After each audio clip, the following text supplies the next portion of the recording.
तिरंगा झेंडा फडकतो, जय जयकार बोला.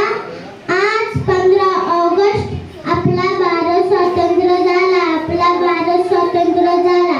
अध्यक्ष मार्शल वंदनीय गुरुजी वर्ग इथे उपस्थित माझे मित्रमैत्रिणींनो सर्वांना नमस्कार. आज 15 ऑगस्ट आपल्या भारताचा स्वातंत्र्य दिन आहे. प्रथम सर्वांना भारतीय स्वातंत्र्य दिनाच्या खूप खूप शुभेच्छा. भारताला 15 ऑगस्ट 1947 रोजी इंग्रजांच्या गुलामगिरीतून स्वातंत्र्य मिळाले. तेव्हापासून आपण हा दिन स्वातंत्र्य दिन म्हणून मोठ्या अभिमानाने साजरा करतो.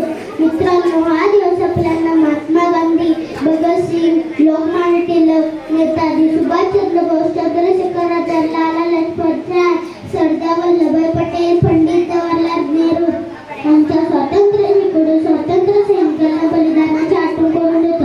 आज त्या स्वातंत्र्य सैनिकांना सलाम करू.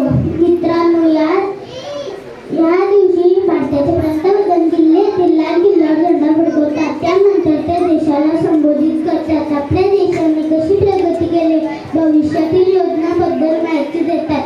या दिवशी देशभर तिरंगा डोळ्यानं फडकवताना दिसतो. आज भारताने सर्व क्षेत्रात जगभर आपला ठसा उठवला. कृषी, विज्ञान, आर्थिक, साहित्य, क्रीडा, शिक्षण अशा विविध आघाड्यावर उल्लेखनीय प्रगती केली. आज आपण सर्वांनी